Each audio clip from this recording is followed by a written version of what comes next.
முன்னாள் அமைச்சர் ராஜ கண்ணப்பன் இணைப்பில் இருக்கிறார். வணக்கம் திரு ராஜ கண்ணப்பன். வணக்கம்மா. அந்த தேவையற்ற வதந்திகளுக்கு முற்றுப்புள்ளி வைக்க வேண்டும் என்றும் அதிமுகவின் எதிர்காலத்தினை கருத்தில் கொண்டு தலைமை பொறுப்பை ஏற்க வேண்டும் என செங்கோட்டையன், மதுசூதனன் போன்ற நிர்வாகிகள் சசிகலாவிடம் கேட்டுக்கொண்டுள்ளனர். இதை நீங்க எப்படி பாக்குறீங்க?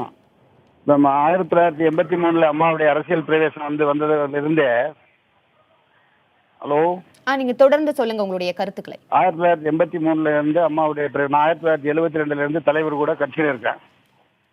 தலைவர் கட்சி ஆரம்பிக்கும் போது கட்சியினுடைய ஒன்றுபட்ட ராமநாதபுரம் மாவட்டத்தினுடைய மாவட்ட மாணவர் அணி செயலாளராக என்னை நியமித்தார். அப்புறம் அவருடைய மறைவுக்கு பிறகு அதற்கு முன்னாலே 83 அம்மா கட்சிகளுக்கு தலைவராக அங்கீகரிக்கப்பட்டு கொள்கை பொறுப்பாளராக நியமிக்கப்பட்டார்கள். அந்த 83 காலத்திலிருந்து 87 வரை தலைவருக்காக தமிழ்நாடு முழுவதும் சுற்றுப்பயணம் செய்து மீண்டும் தலைவராக புரட்சியில் எம்ஜிஆர் ஆட்சியை கொண்டு வருவதற்காக அம்மா பாடுபட்டாங்க.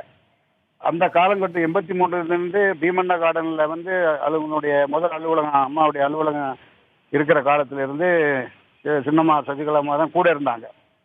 கிட்டத்தட்ட அவங்க அரசியல் அம்மா கூட இருக்கிறதுங்கிறது புதிதில்லை. இன்றைக்கு கட்சியில ஒரு 87 மாதிரி ஒரு தலைவருக்கு பிறகு அம்மா வந்தது மாதிரி இப்போ ஒரு சூழ்நிலையில கட்சியினுடைய தலைமையை நிர்வகிக்கிறதுக்கு, கட்சியை கட்டுக்கோப்பா கொண்டு வருவதற்கு, கட்சி தொண்டர்களை வழிநடத்தி செல்வதற்கு அவருடைய ஒத்துழைப்பு இன்றைக்கு ஒரு முழுமையான ஒரு தலைமை இன்றைக்கு தேவை.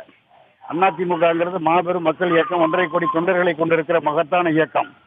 அந்த இயக்கத்தை வழிநடத்துவதற்கு ஒரு வலிமையான, எல்லாராலும் ஏற்றுக்கொள்ளப்பட்ட, எல்லா தொண்டர்களாலும் அங்கீகரிக்கப்பட்ட ஒரு தலைமையை புரட்சி தலைவிக்கு பிறகு அவரோடு நிழலாக இருந்து இந்த இயக்கத்திற்காக பாடுபட்டவர் நம்முடைய சசிகலா அம்மா அவர்கள்.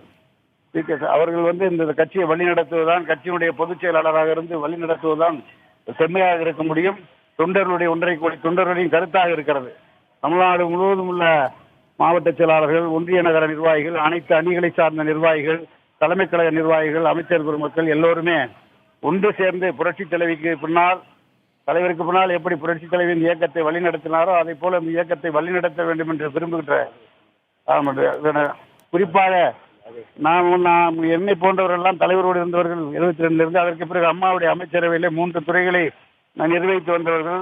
தமிழ்நாடு முழுவதும் ஒரு இயக்கத்தை நடத்தி யாதவ சமுதாய மக்களுக்காக பல்வேறு காரியங்களை ஆற்றியவர்கள். இன்றைக்கும் தமிழ்நாட்டிலே ஒரு 200 தொகுதியில் இருக்க அந்த சமுதாய மக்களுடைய உணர்வு அதான் இருக்கிறது. நிச்சயமாக சசிகலா அம்மா அவர்கள் தான் இந்த கட்சியை நடத்த முடியும். சின்னம்மா அவர்கள் தான் நடத்த முடியும். சின்னம்மா தான் புரட்சி தலைவர் அம்மாவுக்கு பிறகு இந்த இயக்கத்தை வழிநடத்துகின்ற ஒரு மகத்தான தலைமையாக இருக்க முடியும்.